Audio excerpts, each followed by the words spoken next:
Hello and welcome to this video on market structures. So in this video we're going to introduce the concept of market structures and in particular look at the ways in which economists characterize different market structures. So what do we mean by market structures? Well, when we talk about different market structures, we're really talking about the characteristics of a market and how that determines the firm's behavior within that market.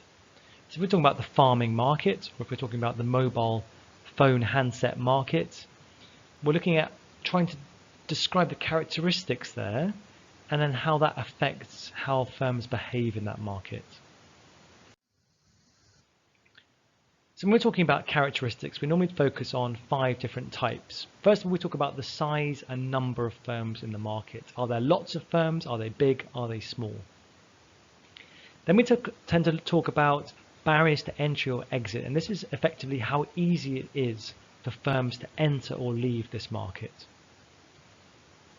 We also talk about the extent to which the goods in the market are similar or whether they're quite different. We call that homogeneity.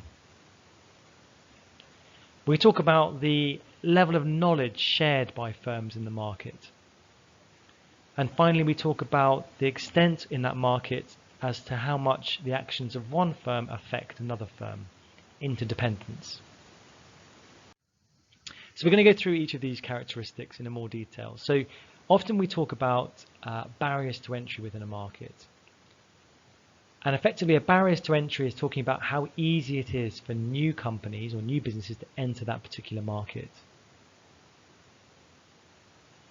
So firms in an industry that's unlikely to experience many new entrants, much competition coming into the market, might behave quite differently to those that operate in an industry which has low barriers to entry, i.e.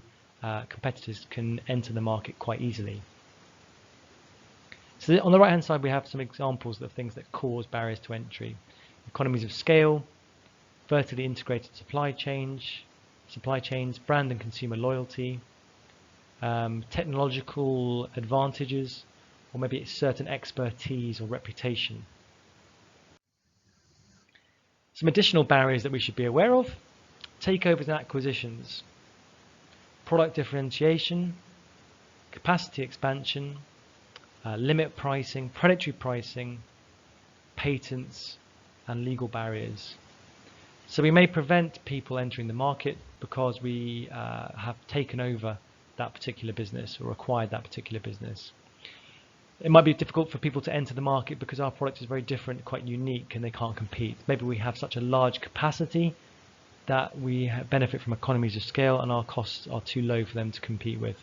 Limit pricing is where we reduce the level of profit in the marketplace to make it less attractive for firms to enter. Predatory pricing is where we price below the cost, so we make a loss in the short term and have such a low price that new entrants can't compete. Patents, so maybe we have some legal protection, they can't enter the market because they cannot copy our idea. Maybe there's a legal barrier, maybe you need a license to enter this particular market, and without the license you can't enter. So these are all ways in which barriers to entry might exist. A common barrier to entry is a cost barrier. So for example, here we have 2 firms, firm B and their cost curve, and firm A and their cost curve. Now for firm A, they have a serious cost advantage over firm B. They have much lower costs, and as a result it's very difficult for firm B to compete with firm A. Here's another example. On the left hand side we have an industry or a business here, and the minimum efficient scale, the lowest average cost, is quite achievable. It's at quite a low level of output, so potentially other firms will be able to enter this industry where the minimum scale to operate at the lowest point in the average cost curve is quite low. So there might be quite a lot of contestability.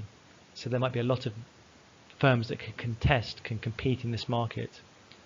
On the right hand side we can see really that only the very large firms can compete here. Only the firms that have high levels of output operate right down here in terms of output. Only they can compete in terms of average cost.